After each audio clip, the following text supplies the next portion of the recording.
Dr. Sue Morter, welcome to the show. It's so great to be with you.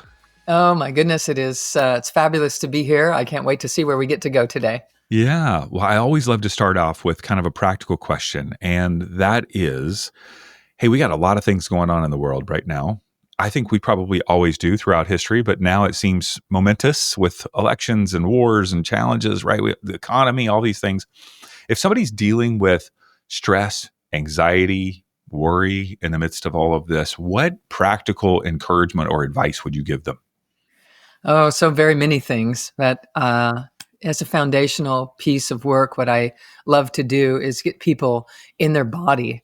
Because when we live in our heads, we're not as grounded and we're not as resourceful as we are when we are deeply connected to the internal source of knowing. And so one of the things that I immediately invite people to do is start breathing more deeply in their body and to breathe slower. So lower and slower with the breath is very, very helpful.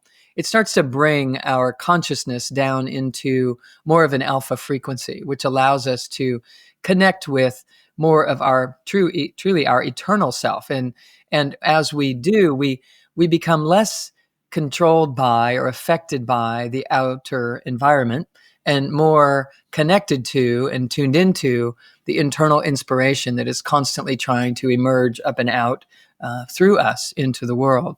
So I do a lot of physical things like that as far as using the body and the mind and the breath connecting to allow for a greater sense of certainty and a greater sense of self in terms of stability, regardless of what's happening in the outer world. So it's about managing our internal environment, regardless of our external realm and circumstances. And then the other part of that would be that I invite people to look at what is happening that has a charge associated with it for them, to look at it as spiritual practice, as a way to enlighten or to enliven parts of themselves that they were not exactly dialed into or integrated in prior to the sets of circumstances that are before us or before them in that moment. And the body speaks a language as well to help us determine what is the spiritual message, what is the higher purpose, what is this trying to tell me or show me. I have a whole system that allows people to recognize through the language of the body exactly what it is that is in it for you. But to look at the circumstances as if they are in support of something higher, perhaps beyond what we look at regularly, and calling us up to a higher version of ourselves in some sense or another. And beautifully so, quantum science is encouraging us to look into life from that perspective, even when the going is good. It doesn't have to be going is tough in order for us to awaken, but to truly recognize that all of life's unfoldment is a reflection of what's happening in our inner world, and how we manage and respond to it is evidence to how we're doing at building the circuitry for that to be masterful. Thank you so much. Beautiful. I want to take a little journey back to your childhood. And for those who don't know, you grew up in a home of a renowned chiropractor and educator. And what was that like for you growing up in that environment, kind of your home life? Yeah, it's kind of interesting because in our world, my dad was famous. He was the king, right? He knew everything, and people flew from all over the world to come and study with him and ask him his perspectives and his perceptions and learn his healing techniques and modalities that he was working with. And it didn't leave a lot of space around, in the corners of the room. There was some breathing space, but it was kind of a dualistic experience, which I suppose all of life is. But it was wonderful to be in an environment where so many answers were flooding forward all the time. And there was a sense of certainty associated with that. Like somebody knew, I didn't know, but somebody in the room knew what was going on. And it was very comforting. And then also as I would would grow and develop, it became obvious that I had some of my own inspirations, my own ideas, and that there was another generation moving into the mix, and how to find the dance where that could be embraced and not become competitive, or not becoming or not become rejected, or rejecting in any way, was a wonderful opportunity for me to build the skill of collaboration, of trying to figure out what's going to work, and when to open up what I knew to be true. And so overall, I would say it was challenging. We all come into this world and land where we land because it's going to challenge us in some ways. And so those were mine. Those were the challenges that I was now going to polish myself, against, and allow for a refinement of what I came here to do, and to give myself permission to allow that to start coming up and out of me, because I had so much regard and respect for his work and his position and his disposition, that I certainly wanted to honor that, and not try to elbow my way in any sort of disrespectful manner. So it's been quite a journey. Yes, indeed. It's like this such a gift and just such a challenge at the same time. Yes, that's All it. of these elements, my kids are 25 and 21, and just had this long walk with my daughter the other day at 25, and saying, Dad, it is time for me. I have to have my own voice and my own thoughts. And, we're wrestling through that season of life. And Yeah. I hear you saying, well, you know what I would do. And she's like, I don't want to hear that in my head anymore. I'm like, well, it's there. I'm sorry I put it there. Yes, I know. It's an interesting thing, because you love her and you want to guide her as much as possible, because you have decades of experience prior to her, and you just want to share it, and offload it into the abundance for her, and she gets to figure out this dance of, yes, both. And I can listen to Yes. Dad, and I can also be me, and to find that is truly developing grace in her. And so, and in you, for you to say, okay, I offer it unconditionally, take it if you want it, not going to hurt me if you don't. And I'm here if your other choices don't work out. Well, I won't say I told you so. And I'll be there for you. It's just such a beautiful way to develop grace and elegance in our lives, which it's a commodity that sometimes gets overlooked, and yet when the going gets rough, it is that same grace that allows us to fill in the spaces in between those rough edges, and allow there to be a continual smooth wave in our lives that carries us forward to the things that we're meant to be experiencing in this life. Yes, yes. I think the big lesson for me is just to be a strong, loving presence, and just keep my mouth shut. Sometimes that is best. And a spiritual practice of your own, right? Yes, that is. Yeah. My spiritual practice is keeping my mouth shut. Yeah, that's Uh, it. I'd love to hear about your own story of awakening to spirituality and consciousness and mindfulness. You're obviously surrounded by some of these concepts growing up, but how did that develop and unfold in you? Oh boy, did it. I was in this dance of trying to figure out, what is mine to say and do, and how do I honor what my upbringing is, and this whole arena that I was raised in. And I started getting headaches. I had gone to school and opened a clinic of my own, and had patients, and they were getting great results. And I started developing headaches, migraine headaches, to the point that I couldn't get out of bed and go to work. And when I could go to work, I could help other people with their migraine headaches, but this was happening with me. And so I started listening, because they were getting better and I was getting worse. So I started listening to what I would say to them in the treatment room. And one of the things that kept coming out of my mouth was, meditation. It can be very helpful for you to reduce your stress level and move the energy in your body a little differently. And I wasn't a meditator, but these words were just coming out. And so I was like, well, maybe I should listen to this good advice. And so I went to do exactly that, to learn to meditate. And I instantly started having transcendental experiences. The moment that I sat down in a room with this guided meditation, I was in a room of 200 or 300 people.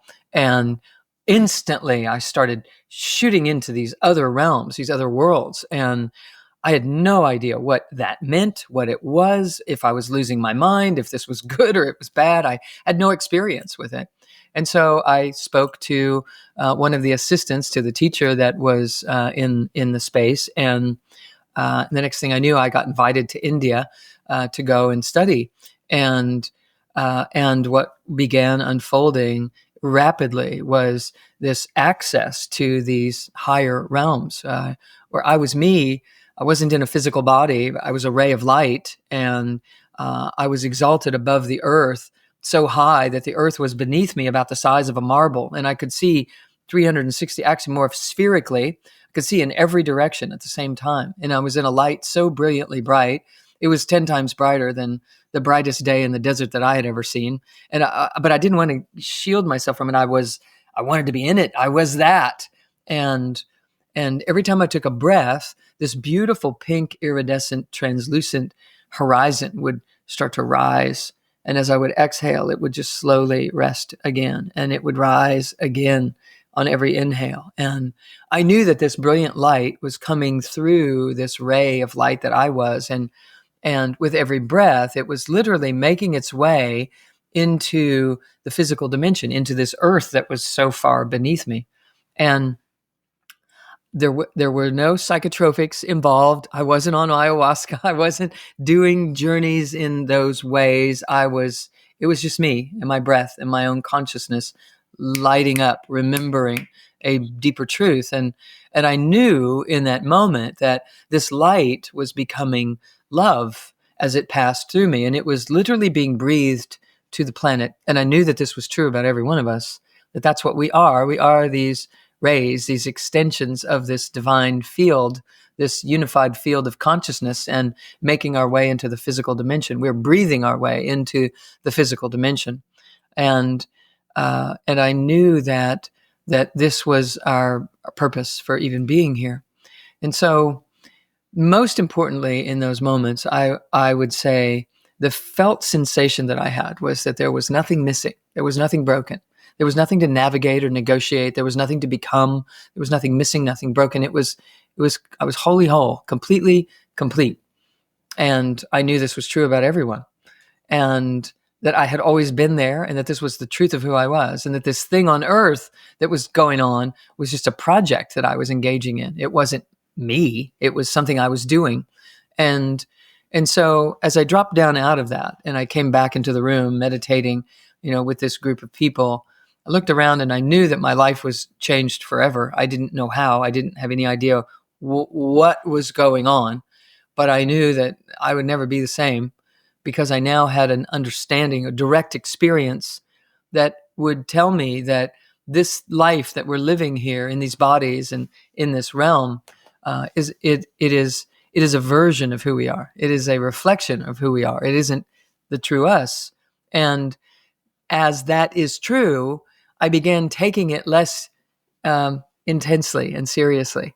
I began taking it less personally, and I began to take it on more as a project of an exercise in consciousness rather than life or death. And so little by little, I began to research, how to have that experience again, how to open those doorways, how to get into my body with that experience, and how to have it truly be a change point in my life on a physical level. I knew that my mind was changed forever, but I wanted my migraine headaches and my scoliosis, which healed, and my ability to manage my life and my clinic and my circumstances, which fell into place so beautifully as I began to embody what I was experiencing in these higher realms that I was now, having access to, just coincidentally. I was just looking to get rid of my headaches, and boom, all of a sudden I'm in another world, and it just opened up an entirely different reality for me. Yeah. Mm. One of the things that is a common statement in kind of the spiritual world and consciousness, which obviously you teach as well, is that everything is energy.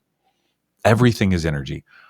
What do you mean by that statement, and what are the implications for us if we embrace that? Sure. Thank you.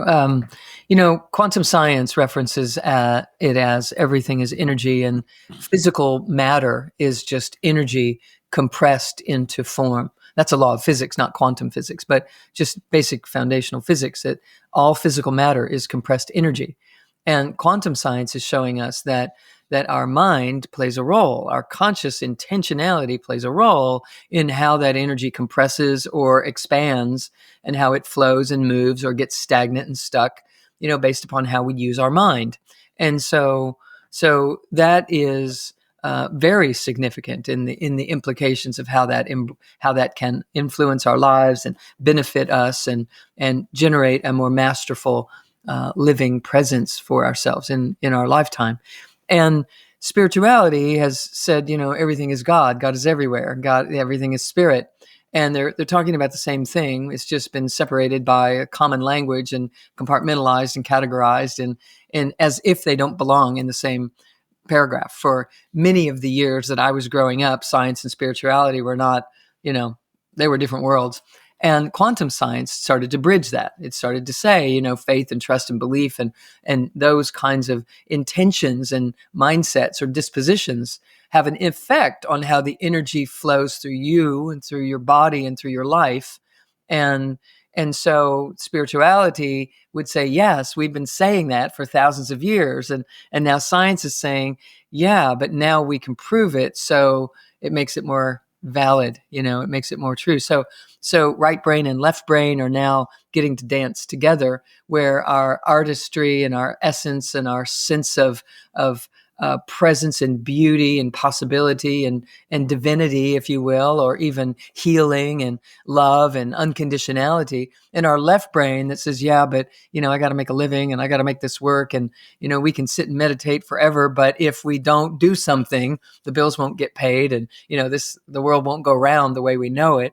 And so now, with quantum science in the mix, it allows for both of those things to be influencing one another, stabilizing our spirituality and opening up our scientific approach, our linear approach to life. So, in short, I would say, or shorter, I guess, it's too late for it to be short, my answer, but shorter, I would say that it allows us to recognize that we have the capacity to heal.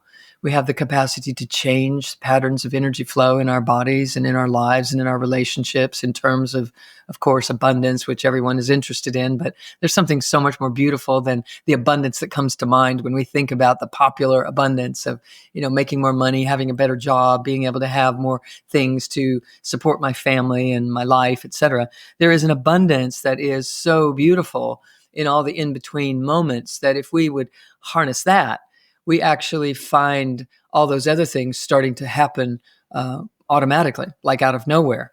Opportunities showing up that you didn't even go for. You didn't even know they were there to go for in the first place, and so on. It also allows us to get outside of our shell, get outside of what we watched our parents do, or our coaches, or our teachers, and to know that our original medicine is what we're supposed to be bringing to the planet.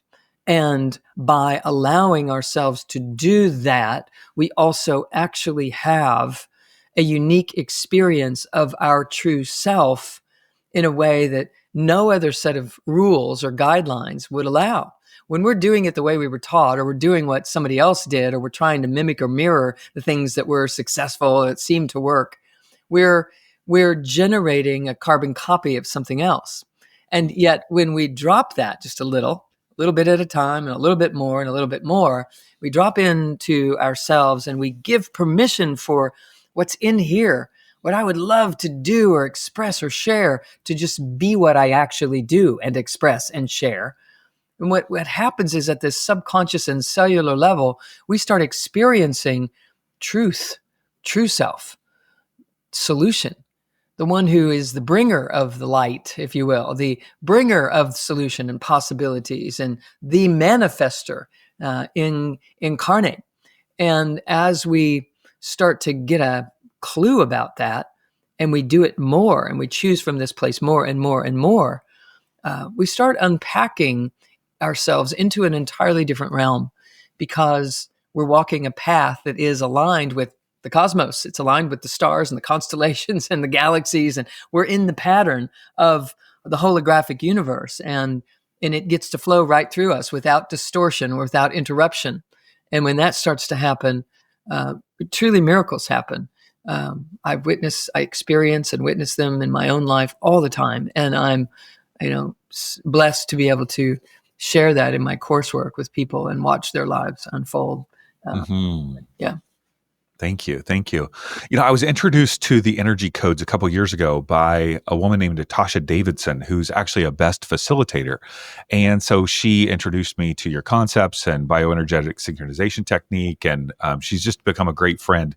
We actually channel each week together for someone who comes and sits with us. And beautiful. I would love to hear a bit of the backstory of the energy codes. Like, how did that for people who are not familiar, who perhaps haven't read the book yet, Yeah, how did this come to you? How did it develop?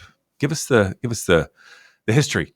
absolutely, David. So, as I had this exalted experience, and then I became interested in how did that happen? Was I doing something or not doing something in particular that allowed that to happen? And how can I have it happen again? And I became really kind of obsessed with that question.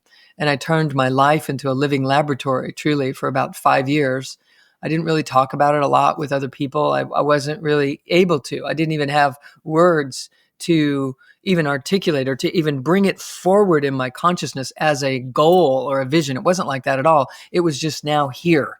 It was now part of me. It was life. And yet I really wanted to be able to reproduce it for myself again.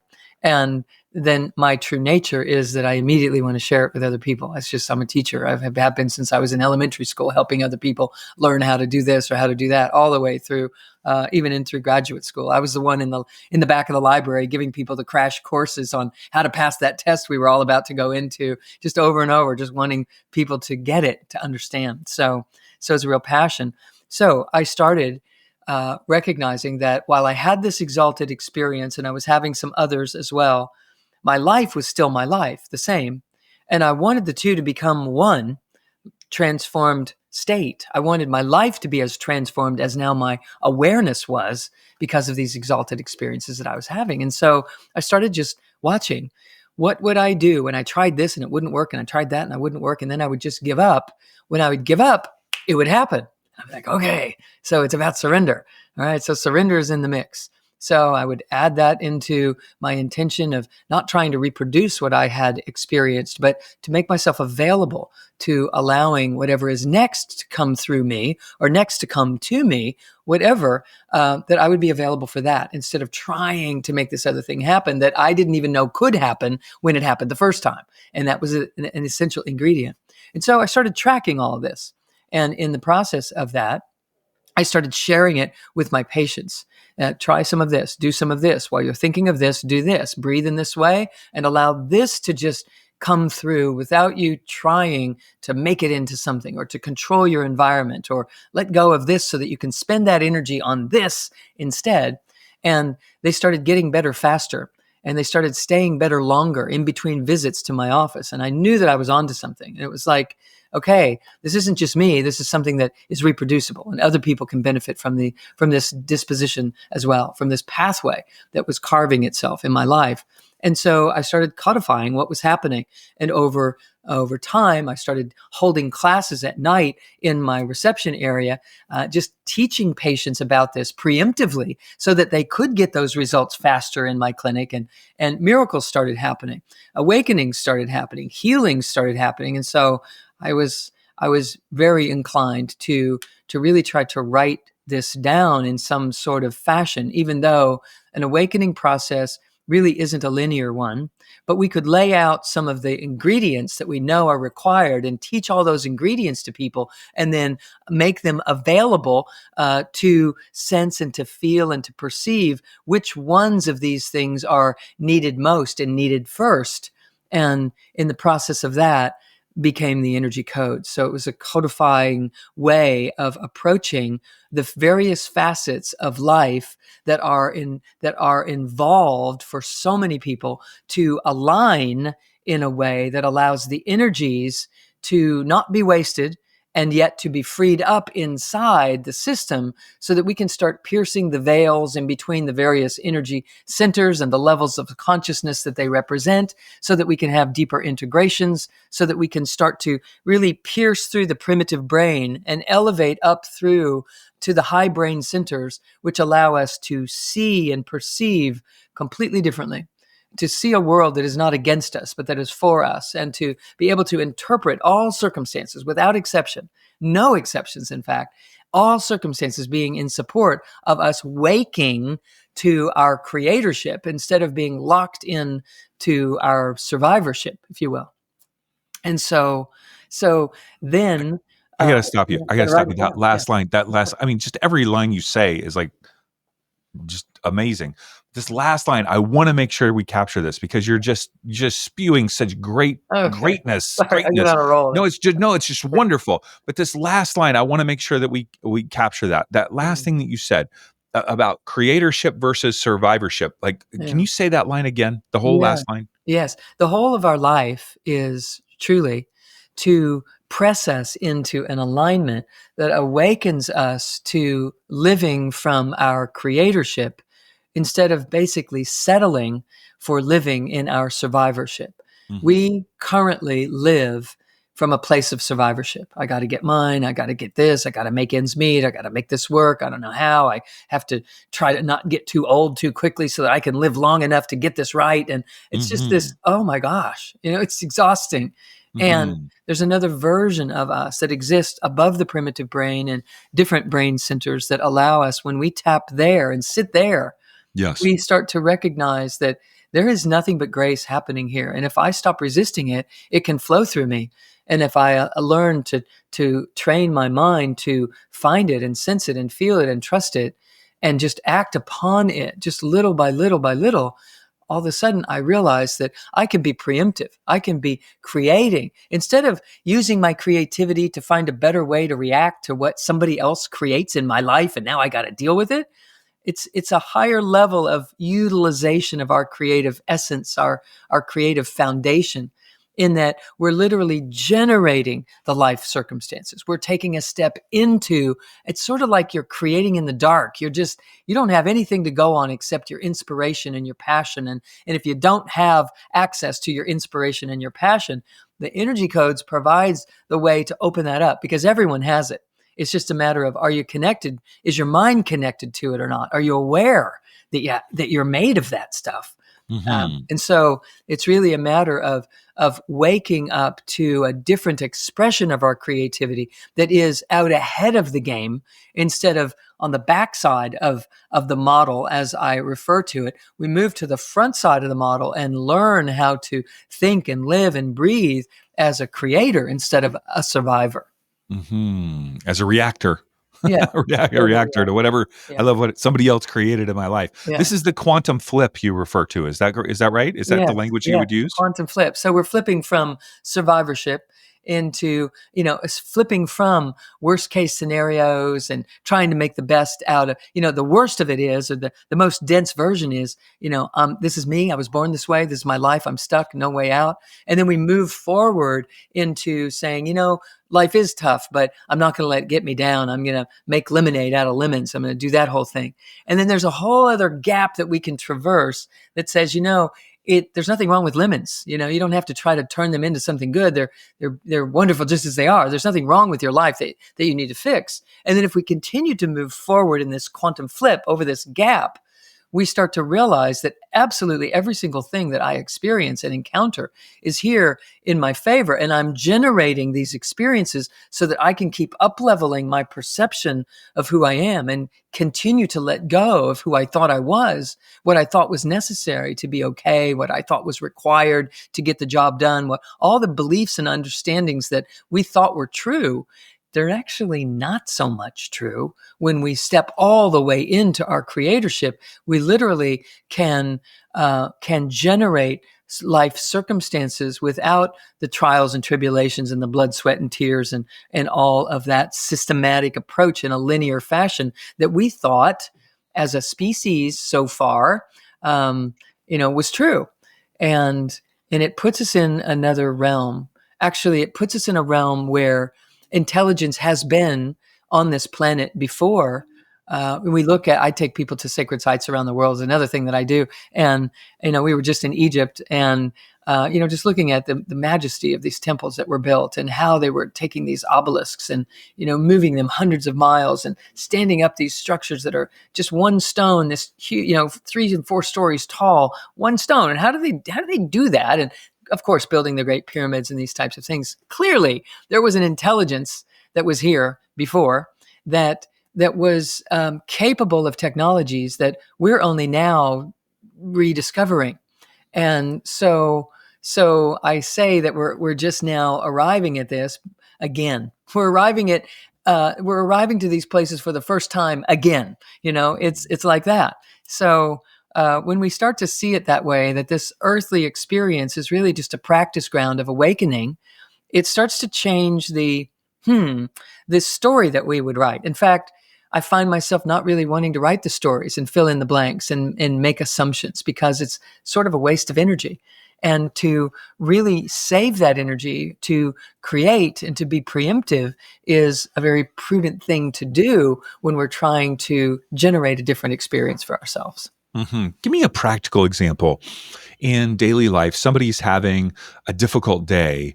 And give me an example of what it would look like. And I know it's difficult for someone to have this flip in just a moment. I just want to give people a taste. If they're wrestling with something like this, today's a terrible day. They've got this big bill from the IRS, or perhaps someone was served with divorce. Their child has a uncurable disease, whatever it might be. How would that mind go from surviving to creating? Help us experience that. Yeah. So one of the first things that we have to do is not try to use the mind to transcend the mind because, it can't. And so, but if we couple the mind with the body, and then we couple it up again with the breath, the mind and the body and the breath together, now the mind has a potency to it, a groundedness and a capacity that can be discovered.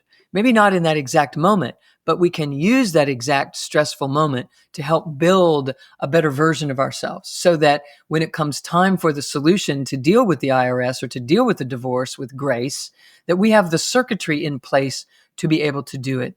So the quantum flip would be to say, this isn't happening to me. This is happening for me. And then later we would actually say it's happening through me. It's happening as part of my own awakening process. And so while immediately it feels like, oh my God, this is terrible. This is terrible. This is happening to me. My partner is leaving me. The bill is here and it's real. And I gotta be the one that shows up to pay that. So what we're doing when we couple the mind up with the body and the breath is we're saying, where in my body could I build more circuitry to be able to perceive the gift that is here in this situation? Because I'm not seeing the gift right now. And what we know is our perception, our reality is a circuitry issue. We either have the circuits firing that allow us to perceive it as a no big deal, or we don't have the circuits in place, and so we perceive it as the biggest roadblock that we could possibly imagine. We don't have the experience. We haven't built the circuitry, the neurocircuitry. And so what I'm doing with people is showing them how to go straight to the source of why they feel overwhelmed by what's happening in their life. If all their circuits were firing, they would have known the divorce was coming.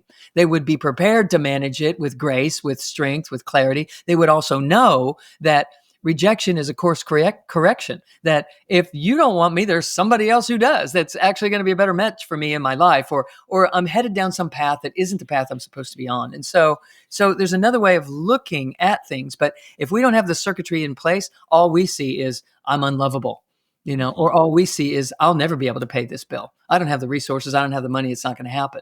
So when we build more circuits, we have a capacity to see it from a higher bird's eye view perspective. And we see that that I'll be more because of this. I'll be better because of this. And so let's say it's a bill that comes in the mail. It's like, oh, I have no idea. So what I would do as a practice with someone, and it's impossible to teach this in a millisecond like this, Of but course. just to give you the gist of it, is to say, take your attention to your body and see where is your charge, because you're having a charged reaction to this. And there's an area of your body that you could specifically trace that charge to. So is it in your gut, like a knot in your stomach? Is it in your throat, like a lump in your throat? Is it in your chest, like it's tightened down? You tell me. And so if you just ask that simple question, what you're basically asking is, okay, what level of consciousness could be more turned on in my body that would allow me to perceive this from a different perspective? For instance, we know about the chakra centers and the energy centers, and I equate them to levels of consciousness that are associated with each of those energy centers. So there's a way of thinking that exists in the root chakra when it's open and enlivened. There's a way of thinking and knowing and being in the second chakra system that allows for a greater amount of wisdom to be present with every thought that you think, with every conclusion that you draw or come up with. There is another level of consciousness associated with the solar plexus, which has to do with your clarity of mind and not getting carried away with your emotions and just being pristinely present. Because when you are present, there are billions of bits of information that are available for you to translate into thoughts and ideas and new inspirations and creative, ingenious ways of being. We just have to be able to turn those on, and so on with the heart and the throat and the third eye and the crown and all 12 levels of chakra and chakra system aspects of consciousness that I work with. So we ask, where in my system could I build the circuitry to better handle this situation? And the mind will go, it'll go here, it'll go here, it'll go here, it'll go somewhere. So then I'm teaching people what to do once you find it. You go in there and you hug it, you squeeze it, and you're literally being very physically active with the situation at hand. It's very, very practical. And what happens is when we learn to breathe with that up and down through a central channel in the body, we start to integrate and turn on those aspects of our own consciousness. And so we start to see that I got this email or I got this bill in the mail so that I could discover I haven't been living in this part of my body, or I haven't been living here. I haven't been in my rootedness. And by moving into that place, then I can literally see this email or this letter in the mail or these papers for, at the front door, whatever it might be. They're actually here in my favor. They're here to awaken me to a greater version of myself. And if I know what to do now that I'm aware of that, and that's what I teach in the energy codes, is now I can enliven that aspect of my own consciousness and bring it on board. And suddenly I have a new idea. I have a stability. The same circumstances are happening in my life, but it isn't bowling me over. I'm inspired by it. I feel empowered because of the me that I'm coming to know as a result of all of this happening. So that is one way to start, a very big way to start working with creating the quantum flip in someone's life. So the very thing that was the worst thing that could possibly happen becomes the best thing that ever happened because of the circuitry that I was guided to turn on. And thereby I come to know more of the whole, full, true self of me instead of just the pattern of me that I developed as I was growing up, that I've been skating along on all my life, kind of afraid, half afraid all the time that I'm going to be discovered, that I don't really have it all together. It just kind of looks like it, or whatever that version of life might be for someone, that I really do feel inadequate, or that I really, wanted to do something else with my life than I am. Those kinds of things start to just not be acceptable anymore. We start to fill in the gaps and live into that from a creative essence standpoint. We become more capable of being creative. And if we're not running on all those circuits, we of course feel that we need to survive and strategize for that survival. Mm-hmm. Thank you so much. Thank you. Beautiful. All right. So, in addition to the energy codes, the 7 step system to awaken your spirit, heal your body, and live your best life, in addition to someone reading this book, what other place would you encourage them to start in the plethora of resources that you have? So many different courses and programs and opportunities. I know. Where else would you encourage them to begin? Yeah, I just created a new program to answer that question actually because I get asked the question so much and I have so many different things that I teach and speak into because there are many facets to life and it was all of those facets of life became affected when I started embodying these exalted states of consciousness. And so I just wanted to share about all of those things. So it's called The Art of Awakening. And it is an easy way for someone to plug in. It's a modulated course, self-study, but it's very engaging and I put you in the activity of learning how to build these circuits that I'm speaking about in immediately. And so right from the beginning of the course, you're having the experience of it yourself, not just learning about it intellectually. So it's very experiential, if you will. So that's something that someone, if they're really like, this is really lighting them up and they want to plug in some way, that would be a place to start. Now, there are also things that you can do that are a little more, just sit back and get your feet wet a little bit more, get a little bit bigger idea of what this woman is talking about. I do complementary healing transmissions. I have a podcast that is also called The Art of Awakening that they can dial into and check out. I also am constantly doing some very entry level programs that allow people to hear Q&A and to be engaged in dialogue in that way. Something called the Master Class, which is part of a gold membership on our website. So lots of things on the website that people can find and peruse through to see what feels the most accessible or interesting to them at this point. Wonderful. All right. DrSueMorter.com, Instagram, Dr. Sue Morter. Of course, we'll put all the links to the Art of Awakening in the show notes, as well as links to the energy codes. Sue, thank you so much for just sharing your heart, your wisdom, your story with us. And, you know this, but just as a reminder, our world is a better place because of you. And just so thankful for what you're bringing to our world. Just really appreciate it. It is a gift to all the people that are listening to you and participating with you. And so thank you so much. Really appreciate it. Oh my goodness. Thank you. Your words are received. It means a lot. And I feel the sincerity in you. And that is truly what we need in this world. I want to thank you for what you're doing to bring people together and the thoughts and the concepts that you bring forward. You emanate this very thing that I'm speaking about. So it's a joy to share space with you anytime. Thank you.